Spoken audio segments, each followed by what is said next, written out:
السلام علیکم ورحمۃ اللہ نحمدہ ونصلی علی رسولہ الکریم اما بعد فاعوذ باللہ من الشیطان الرجیم بسم اللہ الرحمن الرحیم رب اشرح لی صدری ویسر لی امری واحلل عقدۃ من لسانی یفقہوا قولی۔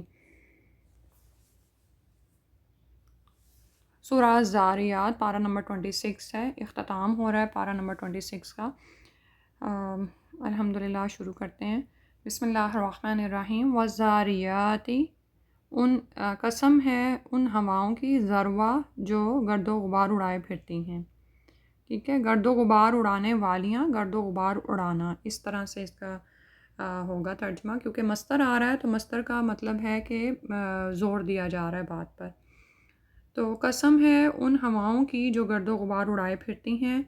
فالحاملاتی، پھر اٹھانے والیاں، حامل جو ہے وہ بوجھ اٹھانے کے لیے آتا ہے، وقرا بوجھ کو۔ فالجاریاتی، پھر لے کر چلنے والیاں، یسرن آسانی کے ساتھ۔ تو اللہ سبحانہ و تعالیٰ نے اس سورہ کے آغاز میں ہی ہواؤں کی قسم کھائی ہے۔ یہاں پر جو والیاں سے مراد ہے یعنی وہ کون ہیں، وہ دراصل ہوائیں ہیں، اور ان ابتدائی آیات میں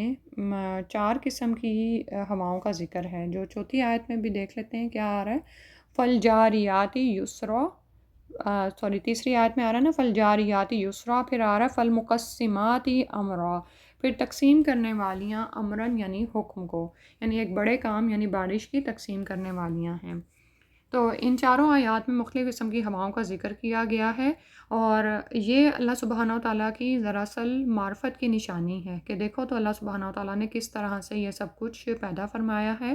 اور یہ ہوائیں بارش کے نظام پر دلالت کرتی ہیں۔ آپ یہ دیکھیں کہ سب سے پہلی آیت جو بتا رہی ہے وَالذَّارِيَاتِ ذَرْوًا، کہ قسم ہے ان ہواؤں کی جو گرد و غبار اڑائے پھرتی ہیں۔ تو جس وقت بارش ہونی ہوتی ہے تو اس میں ہم دیکھتے ہیں کہ سب سے پہلے کچھ گرد و غبار اڑنا شروع ہو جاتا ہے، ٹھیک ہے،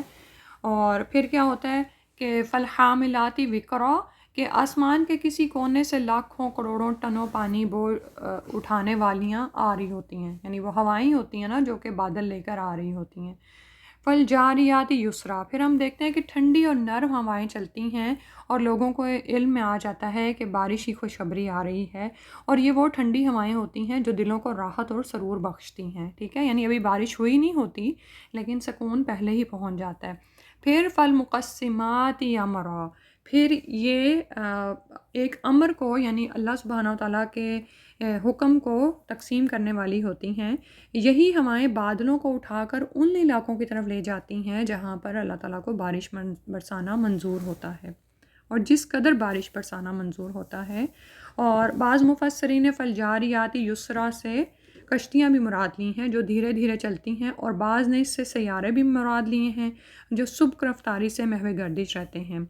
ٹھیک ہے۔ تو اسی طرح بعض مفسرین نے فالمقسمات امرا یعنی تقسیم کرنے والیاں، امر کو یعنی حکم کو، اس سے مراد بعض مفسرین نے وہ فرشتے مراد لیے ہیں جو رزق کی تقسیم پر مامور ہیں، ٹھیک ہے۔ اور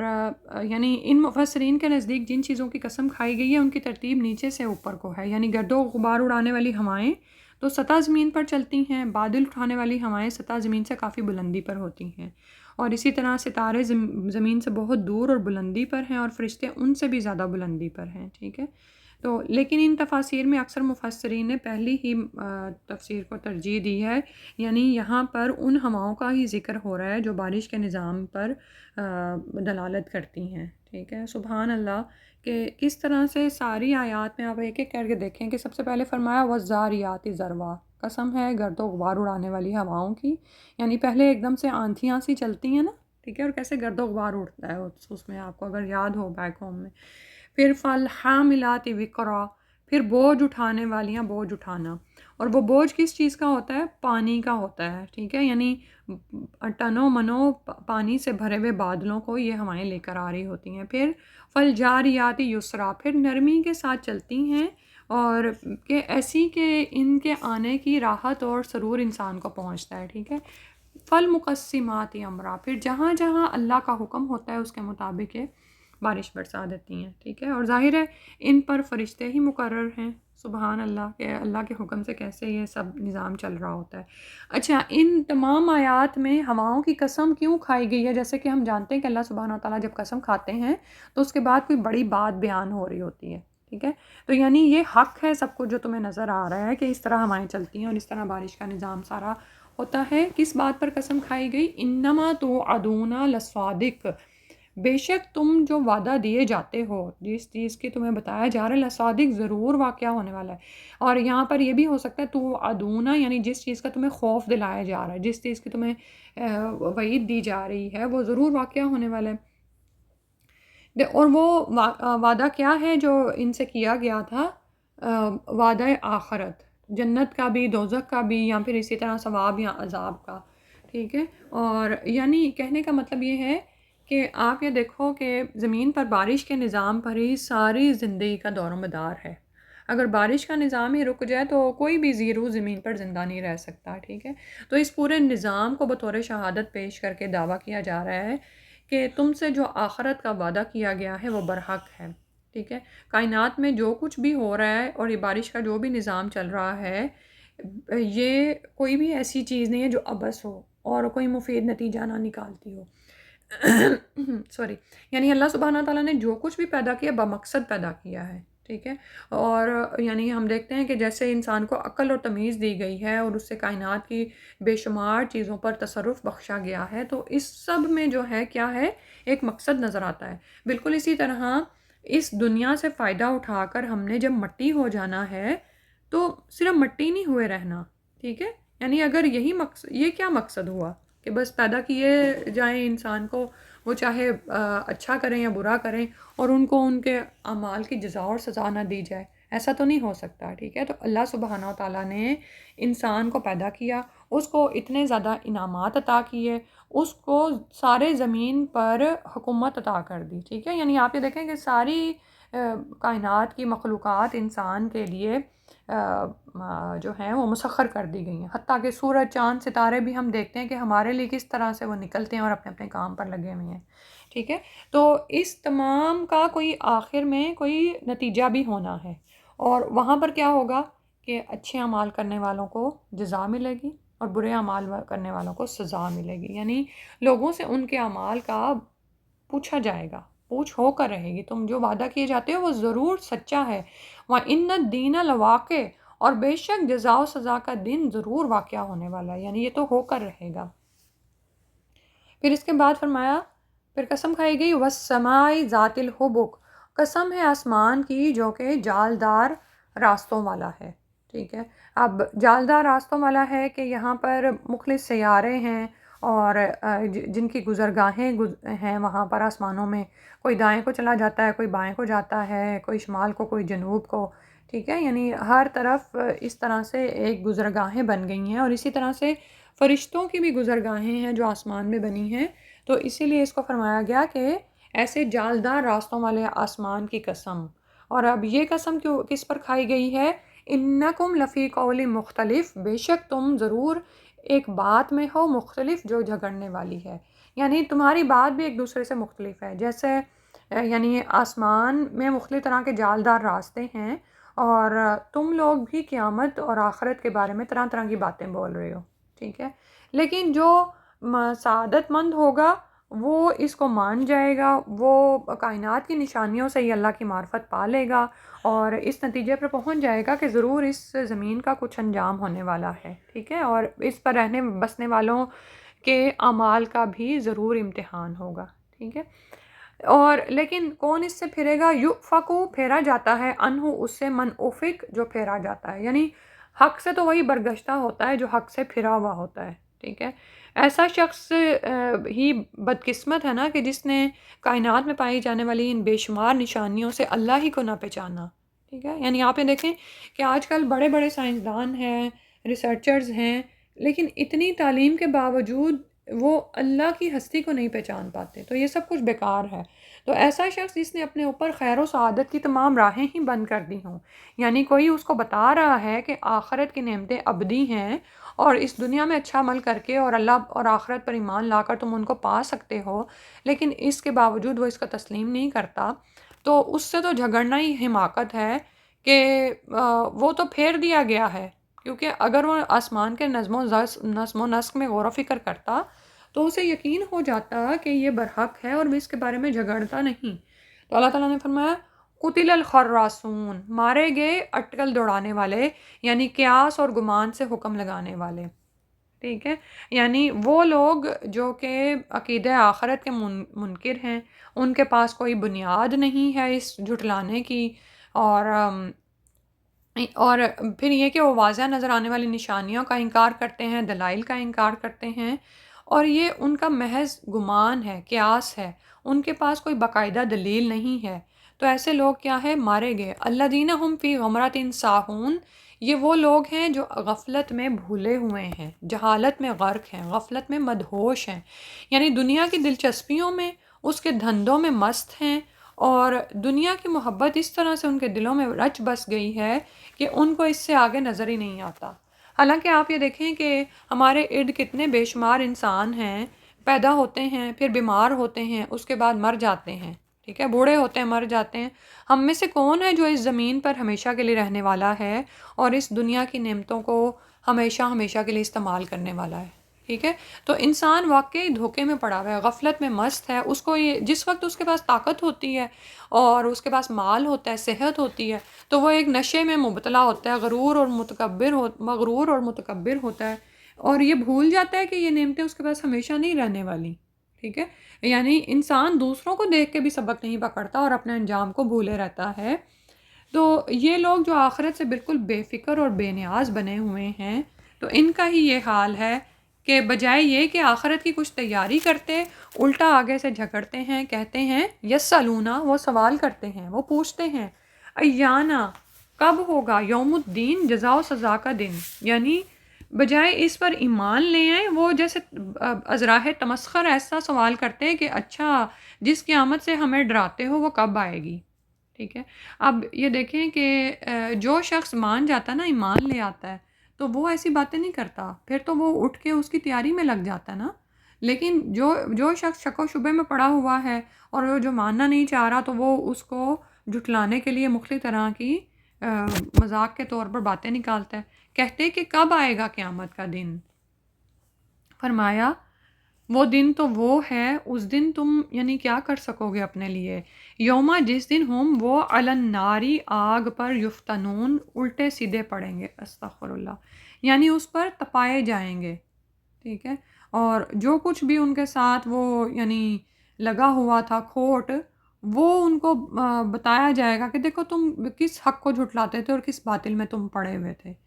یعنی یفتنون فتنے سے ہی ہے نا، اور فتنے کا مطلب کیا ہوتا ہے؟ سونا یا چاندی کو کھٹالی میں ڈال کر ٹپانا، گلانا اور کھوٹ معلوم کر لینا۔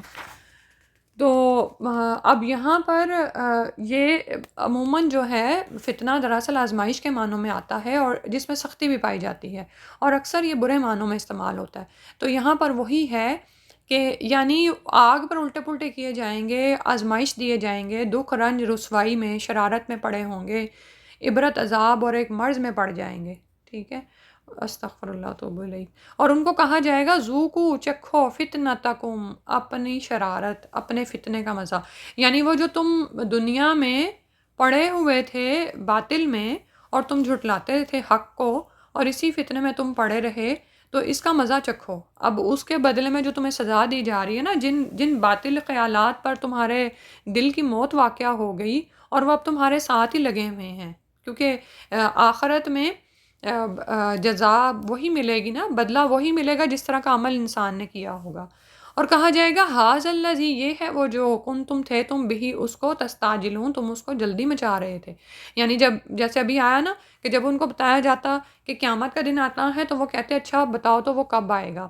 تو فرمایا کہ یہ وہ دن ہے جو دیکھو آ بھی گیا، اور ایسے لگتا، اور دنیا میں تو ایسا لگتا تھا کہ جیسے بڑی لمبی عمر پڑی ہے، ہوتا ہے نا یہی، ہم کیسے، آپ یہ دیکھیں کہ یعنی یہاں پہ تو کافر کی بات ہو رہی ہے نا جس کو ڈال دیا گیا آگ میں، لیکن اگر ہم اپنے اوپر اس کو لے کے دیکھیں تو کتنی دفعہ ہم پلان کرتے ہیں، ہم کمٹمنٹس کرتے ہیں، میں یہ بھی کروں گی، وہ بھی کروں گی، میرے پہ جب یہ وقت آئے گا نا تو میں دین اور شریعت کے مطابق عمل کروں گی، لیکن جب وہ وقت آ جاتا ہے نا تو ہمارا کیا حال ہوتا ہے؟ ہم لوگوں سے ڈرتے ہیں، اللہ سے اس طرح نہیں ڈرتے۔ ہاں لوگ کیا کہیں گے ہمیں، اچھا اس دفعہ کر دیتی ہوں نا، ابھی کافی عمر پڑی ہے، پھر میں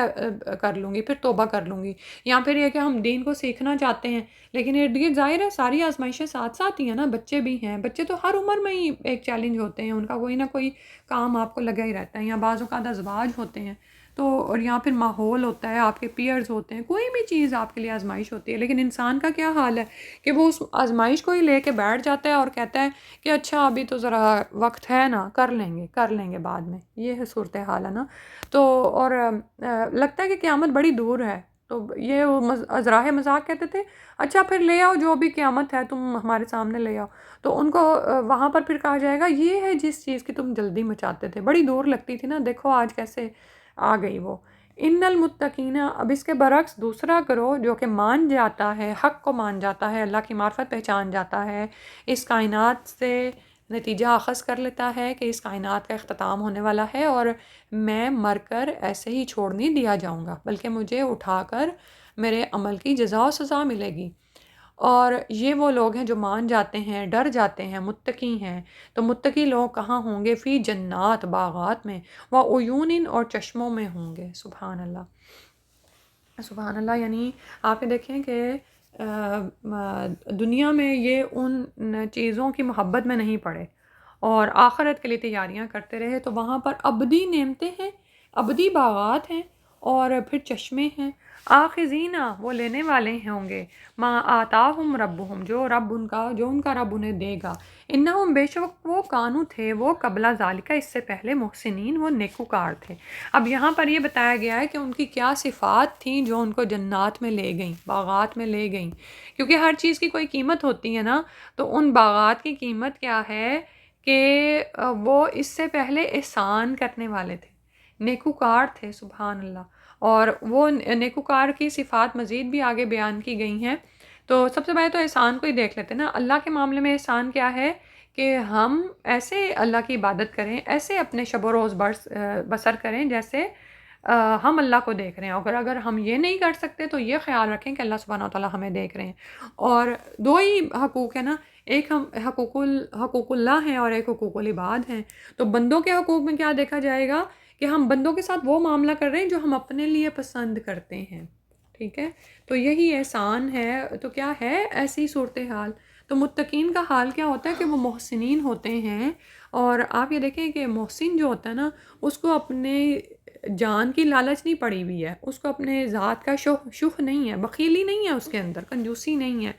وہ دوسروں کے لیے کرنے کو تیار ہے، کیونکہ احسان ہوتا ہی حد سے بڑھ کر دینا ہے نا۔ تو جس کو اپنے ذات کا فائدہ لگا ہوا ہے نا، وہ تو بدلہ بھی مشکل سے ہی واپس کرتا ہے، تو احسان تو دور کی بات ہے۔ پھر آگے فرمایا کانو، وہ تھے، قلیلاً، تھوڑا ہی، من اللیلی، رات میں سے، ما یہجعون، جو وہ سوتے تھے، راتوں کو کم ہی سوتے تھے۔ سبحان اللہ، یہجعون جو ہے نا، ہجع، اس کے معنی ہوتا ہے دراصل غفلت کی نیند سونا، یا گھوڑے بیچ کر دنیا اور مافیہا سے بے خبر ہو کر سو جانا، ٹھیک ہے۔ اور تہجد کے، حجود کے معنی ہوتے ہیں رات کو سونا بھی اور جاگنا بھی، ٹھیک ہے، کبھی سونا کبھی جاگنا،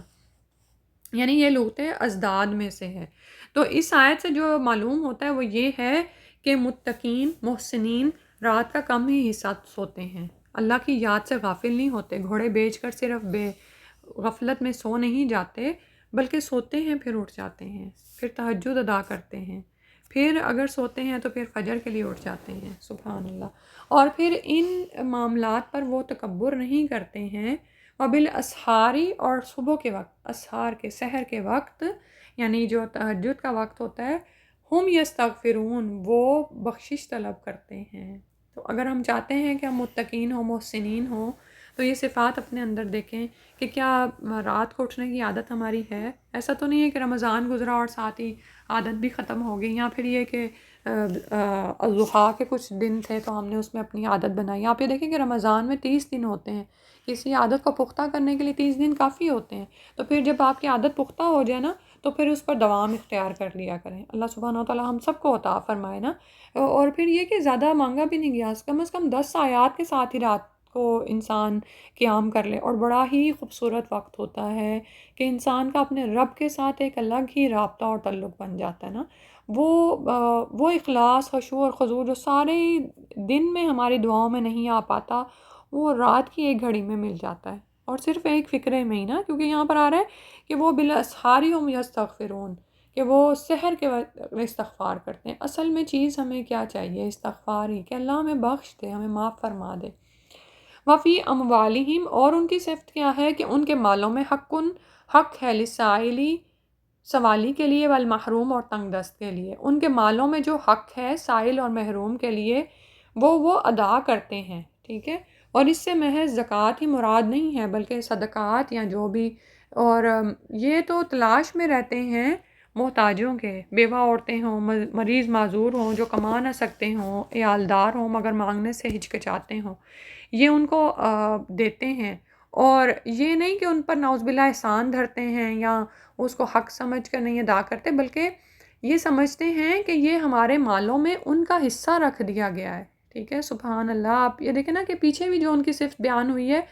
کہ سب کچھ کر رہے ہیں، متقی بھی ہیں، محسن بھی ہیں، راتوں کو جاگتے بھی ہیں، لیکن ساتھ ساتھ استغفار ہے کہ خود پر غرور و تکبر نہیں۔ اور یہاں پر بھی یہی صورتحال ہے کہ وہ جانتے ہیں کہ ہمیں جو مال دیا گیا اس میں اللہ نے دوسروں کا حصہ رکھا ہے، اور وہ اس کو ادا کرتے ہیں۔ تو پھر جو ایسا شخص جو اس کو ایک حق سمجھ کر ادا کر رہا ہے نا، کہ ہمارے مال میں حق ہے دوسروں کا، تو پھر وہ احسان نہیں جتاتا، وہ من نہیں کرتا ہے، ٹھیک ہے، بعد میں اس کو جتلاتا نہیں ہے۔ پھر اس کے بعد اللہ سبحانہ و تعالیٰ نے پھر سے زمین کی کچھ آیات کی طرف نظر کروائی ہماری۔ اس سے پہلے ان آیات کی تلاوت سن لیتے ہیں۔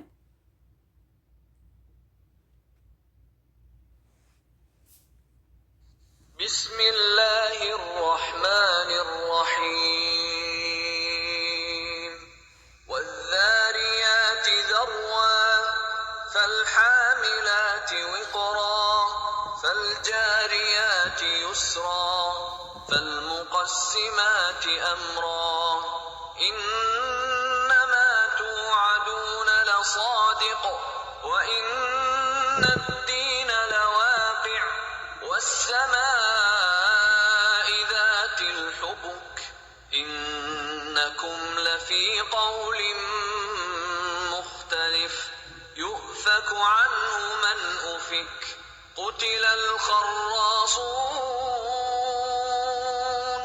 الذين هم في غمرة ساهون، يسألون أيان يوم الدين، يوم هم على النار يفتنون، ذوقوا فتنتكم هذا الذي كنتم به تستعجلون، إن المتقين في جنات وعيون، آخذين ما آتاهم ربهم،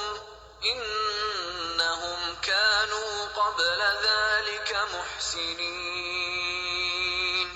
كانوا قليلا من الليل ما يهجعون، وبالأسحار هم يستغفرون، وفي أموالهم حق للسائل والمحروم۔ اس کے بعد اگلی آیت میں فرمایا وَفِي الْأَرْضِ آیَاتٌ لِلْمُوقِنِينَ، اور زمین میں نشانیاں ہیں یقین کرنے والوں کے لیے۔ یعنی اب زمین کی طرف انسان کی توجہ دلائی جا رہی ہے کہ اگر کوئی اللہ کی معرفت حاصل کرنا چاہے تو آپ یہ دیکھیں کہ جگہ جگہ کائنات میں بکھری ہوئی نشانیاں موجود ہیں، اور قرآن میں بار بار ان میں غور و فکر کرنے کی طرف توجہ دلائی گئی ہے۔ اور کون کون سی نشانیاں ہیں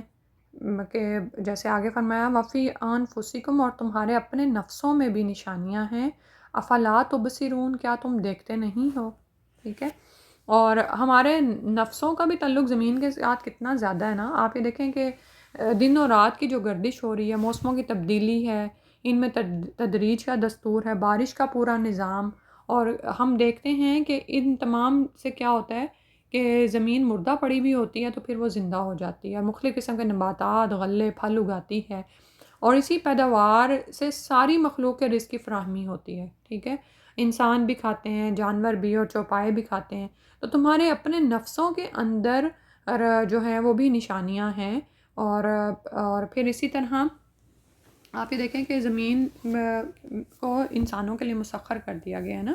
اس کے اندر بے شمار مدفون خزانے ہیں، سمندروں، پہاڑوں، بلکہ کائنات کے اکثر چیزوں اور چوپایوں پر انسان کا تصرف اور حکمرانی ہے۔ تو ایسی لاتعداد نشانیاں ہیں، اور پھر یہ کہ ان سب میں جو قدر مشترک ہے وہ یہ ہے کہ یہ انسانوں کے لیے پیدا کی گئی ہیں، ٹھیک ہے؟ انسانوں کے لیے مفید ثابت ہوتی ہیں۔ تو اگر یہ سارا ایک مربوط نظام نہ ہوتا تو ہر چیز ہی بذات خود انسان کو تباہ کرنے کے لیے کافی ہے۔ اب یہ دیکھیں کہ انسان فطرت سے ہٹ کر جو کام کرنے لگا ہوا ہے، اور فطرت میں جس طرح سے وہ دخل اندازی کر رہا ہے، تو کس طرح سے اس نے اپنے نقصان کے لیے چیزوں کو یعنی درپے کر دی ہے نا، یعنی وہ چیزیں جو انسان کو فائدہ پہنچانے کے لیے پیدا کی گئی تھی وہ الٹا اس کو نقصان دینے والی ہیں۔ تو کیوں نہیں انسان یقین لے آتا، ایمان لے آتا کہ یقیناً ان تمام چیزوں کو انسان کے لیے تصرف کرنے کے پیچھے کوئی ہستی ہے، کوئی بہت بڑی ہستی ہے جس نے ان سب چیزوں کو کام پر لگا دیا۔ ادروائز آپ ایک ہی چیز اٹھا کے دیکھ لیں نا، پانی کو ہی دیکھ لیں کہ پانی اگر بے قابو ہو جائے تو کس طرح سے قوم نوح پر طوفان آیا تھا، یا اسی طرح فرعون کس طرح سے اسی پانی میں غرق ہو گیا تھا، اور یہی وہ پانی ہے کہ اللہ تعالیٰ نے ہمارے لیے کتنا فائدے کا کر دیا۔ اسی طرح ہواؤں کو دیکھ لیں کہ ہوائیں کس طرح سے قوموں پر عذاب کا باعث بنی، لیکن انہی ہواؤں میں ہمارے لیے بارشوں کا پورا نظام ہے، ہماری زمین زندہ ہی اسی سے ہوتی ہے، ٹھیک ہے؟ تو یہ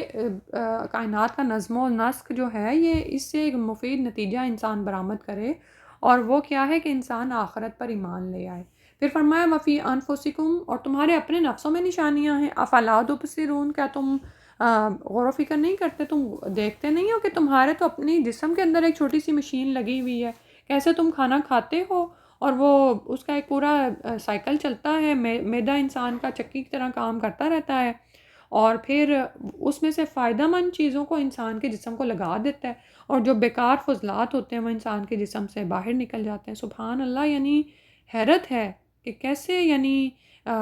خون صاف کرنے والا بھی الگ ایک پورا ایک نظام ہے، اور پھر گردوں کو صاف کرنے والا ایک پورا نظام ہے۔ سبحان اللہ، یعنی اگر انسان غور و فکر کرے تو مان جائے کہ ضرور کوئی ہستی ہے جس نے انسان کو اس طرح سے پیدا فرمایا۔ وَفِي السَّمَاءِ، اور تم دیکھتے نہیں کہ آسمان میں کیسے نشانیاں ہیں، رزقکم، تمہارا رزق ہے، وما توعدون، اور وہ کچھ بھی ہے جس کا تم سے وعدہ کیا جاتا ہے، ٹھیک ہے؟ یعنی آپ یہ دیکھیں کہ سب جاندار مخلوق کے رزق کا ذریعہ بارش ہے جو آسمان سے نازل ہوتا ہے، اور آسمان سے یہاں پر مراد بادل بھی ہو سکتا ہے اور آسمان بھی، یعنی اوپر سے جس طرح، تو اور آسمان اگر اس سے مراد ہو تو یعنی ہر علاقے میں جتنی بارش ہونی ہوتی ہے اس کا حکم آسمانوں سے ہی اترتا ہے اللہ سبحانہ و تعالیٰ کی طرف سے، اور اگر اس سے بادل مراد ہے تو ظاہر ہے بادل سے ہی بارش ہو رہی ہوتی ہے، ٹھیک ہے؟ اور ہر ایک کو اللہ سبحانہ و تعالیٰ کے حکم کے مطابق رزق ملتا ہے، جتنا اس کے مقدر میں ہے، جو تمہیں وعدہ دیا جاتا ہے اتنا اس کو عطا کیا جاتا ہے۔ تو فرمایا فَوَرَبِّ السَّمَاءِ وَالْأَرْضِ، تو قسم ہے رب کی آسمان اور زمین کے، اِنَّهُ، بے شک لَحَقٌ، ضرور حق ہے، مثلا جیسا کہ ما انکم، کہ تم تنطقون، تم بولتے ہو، یعنی یہ بالکل ویسے ہی برحق ہے کیا سب کچھ جو بھی، یعنی کہ انسان دنیا میں زندہ رہے گا، پھر اس کے بعد وہ کتنا عرصہ کام کرے گا، پھر یہاں سے کب مرے گا اور کب وہ دوبارہ زندہ ہوگا، یہ سب کچھ جو ہے حق ہے، برحق ہے، اور اس کے احکامات نازل ہوتے ہیں، اور پیچھے جو آیا نا کہ وما توعدون، اور جس کا تم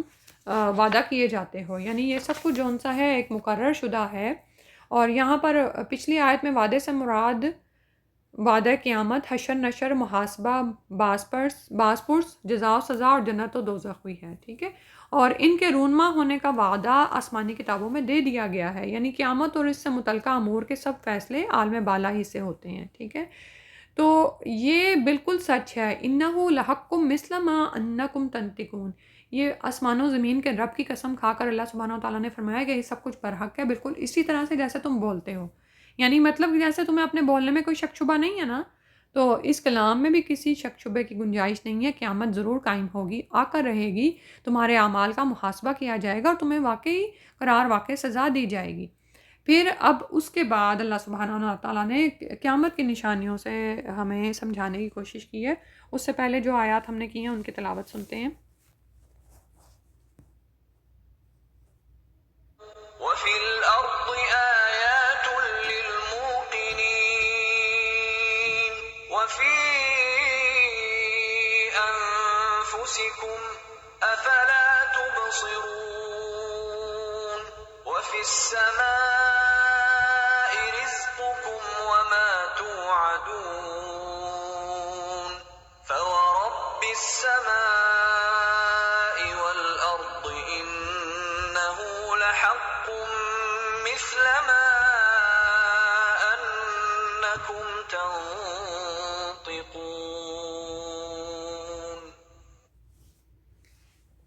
اگلی آیت میں فرمایا حل اتاکا، کیا آئی آپ کے پاس حدیث و بات ضعیفی مہمانوں کی، ابراہیم کے المکرمین جو معزز تھے، یعنی یہ پیچھے بھی ہم اس کے بارے میں پڑھ چکے ہیں کہ سیدنا ابراہیم علیہ السلام کے ہاں فرشتے آئے تھے اور انہوں نے اسحاق علیہ السلام کی خوشخبری دی تھی، ٹھیک ہے۔ یعنی ابراہیم علیہ السلام کے ہاں جو معزز مہمان آئے تھے وہ کون تھے؟ وہ دراصل فرشتے تھے۔ اس دخلوا، جب وہ داخل ہوئے، علیہ اس پر، یعنی ابراہیم علیہ السلام پر، فقالو تو انہوں نے کہا سلاما، سلام ہے، قالا سلام، تو ابراہیم علیہ السلام نے بھی کہا سلام ہے، قوم منکرون، تم لوگ تو ذرا ناشناسا معلوم ہوتے ہو، یعنی ایسے لوگ ہو جو ناشنا سے ہیں۔ اور لیکن ابراہیم علیہ السلام کو تو نہیں پتہ تھا کہ یہ انسان ہیں یا فرشتے ہیں، تو انہوں نے کیا کیا، فراغ الی اہلہ، تو وہ متوجہ ہوئے اپنے گھر والوں کی طرف، یعنی گئے وہاں پر، فجا بعجل سمین، تو وہ فوراً ہی ایک بچڑا لے آئے بھنا ہوا۔ سبحان اللہ، آپ یہ دیکھیں کہ وہ بچڑا جو بھنا جاتا ہے نا اس کا ذائقہ ہی اور ہوتا ہے۔ ایک تو وہ ہے نا جو آپ پانی میں پکا کر گوشت کھاتے ہیں، ٹھیک ہے، تو مہمانوں کو، معزز مہمانوں کو انہوں نے کس طرح سے تکریم دی ہے اس کا بھی ذکر یہاں سے مل رہا ہے۔ اور یہ بھی آتا ہے کہ ابراہیم علیہ السلام بہت ہی زیادہ یعنی مہمان نواز تھے، سبحان اللہ۔ تو انہوں نے جب دیکھا کہ نئے لوگ ہیں تو انہوں نے یعنی یہ نہیں سوچا کہ اب پتہ نہیں میں یہ کیوں آئے ہیں اور کیا ہے، لیکن وہ فوراً ہی ان کے لیے ایک بھنا ہوا بچڑا لے آئے۔ فَقَرَّبَهُ، تو انہوں نے ان کے قریب کیا، یعنی بچڑے کو ان مہمانوں کے قریب کیا، الیہم ان کی طرف، قالا، تو کہنے لگے الا تاکلون، تم کھاتے کیوں نہیں ہو؟ اب یعنی مہمان تو کھا نہیں تھے رہے،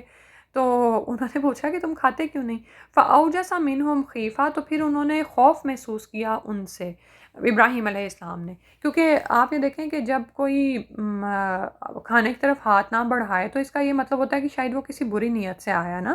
کیونکہ عرب میں قبائلی دستور یہ تھا کہ اگر مہمان کھانا نہ کھائے تو یہ سمجھا جاتا تھا کہ بری نیت سے آیا ہے۔ اور دوسری وجہ یہ ہے کہ عین ممکن ہے کہ مہمانوں کے کھانا نہ کھانے سے ابراہیم علیہ السلام کو معلوم ہو گیا ہو کہ یہ انسان نہیں فرشتے ہیں، تو اسی لیے وہ تھوڑا سا ڈر گئے کہ کیونکہ غیر معمولی حالات کے علاوہ فرشتے انسانوں کی شکل میں نہیں آیا کرتے، تو اسی لیے ابراہیم علیہ السلام کو خوف ہوا کہ اگر فرشتے ہیں اور انسانوں کی شکل میں آئے ہیں تو کوئی خاص ہی معاملہ درپیش ہے۔ قالوا لا تخف، وہ کہنے لگے نہیں ڈرو، فرشتوں نے فوراً ہی جب ان کا خوف بھانپا ہے تو کہنے لگے نہ ڈرو۔ وبشروہ بغلام علیم، اور انہوں نے ان کو بشارت دی ایک بیٹے کی دانش مند، ٹھیک ہے، اور بیٹا بشروہ بغلام، یعنی ایک بیٹا ایسا جو بڑا بھی ہوگا، علیم خوب جاننے والا ہوگا۔ اور یہاں پر فرشتوں نے ابراہیم علیہ السلام کو سیدنا اسحاق علیہ السلام کی خوشخبری دی تھی، ٹھیک ہے، تو اس سے ان کا خوف جاتا رہا۔ تو لیکن اب ان کی جو بیوی تھیں وہ بانجھ تھیں اور بوڑھی ہو گئی تھیں، تو وہ بھی سن رہی تھیں یہ، تو انہوں نے سنا تو فَأَقْبَلَتِ امْرَأَتُهُ، تو آگے آئی اس کی بیوی، فی سرۃ، حیرت سے بولتی، فسکت، تو اس نے ہاتھ مارا، وجہہا، اپنے چہرے پر، وقالت، اور کہنے لگی، عجوزن، بڑھیا، عقیمن، بانجھ، یعنی میں ایک بوڑھی بانجھ عورت ہوں، کیا میرے گھر اولاد ہوگی؟ یعنی جوانی میں تو ہوئی نہیں، اب کیسے ہوگی؟ قالو، فرشتے کہنے لگے، کذالکی، اسی طرح سے ہوگا، قال ربکی، تیرے رب نے یہ کہا ہے، انہو، بے شک وہ الحکیم العلیم، بہت ہی حکمت والا، علم والا ہے، یعنی وہ خوب حکمت رکھتا ہے کہ کس عمر میں کس کے ہاں کیا دے دے، سبحان اللہ. اور العلیم وہ خوب جاننے والا ہے، وہ تمام معاملات کو خوب جانتا ہے. تو یہاں تک ہی ہم کرتے ہیں انشاءاللہ الحمدللہ کہ ہمارا یہ سپارہ مکمل ہو گیا ہے. تو فرشتے یہاں پر آخر میں کیا کہہ رہے ہیں کہ ہم نہیں جانتے کہ یہ کیسے ہوگا، ہم تو یہ جانتے ہیں کہ ہمیں اللہ سبحانہ تعالیٰ نے حکم دیا ہے اور ہم نے وہ حکم آپ تک پہنچا دیا. اللہ سبحانہ تعالیٰ ہی اپنے امور کی حکمتوں کو خوب جانتے ہیں، اور کس طرح وہ ابراہیم علیہ السلام پر اپنی نوازشیں کرتے رہے، تو اللہ سبحانہ تعالیٰ ہی اس کے بارے میں خوب علم رکھتے ہیں. سبحانک اللہم و بحمدک نشہد ان لا الہ الا انت نستغفرک و نتوب الیک. اتنی تلاوت سن لیتے ہیں. هل أتاك حديث ضيف إبراهيم المكرمين إذ دخلوا عليه فقالوا سلاما قال سلام قوم منكرون فراغ إلى أهله فجاء بعجل سمين فقربه إليهم قال ألا تأكلون فأوجس منهم خيفة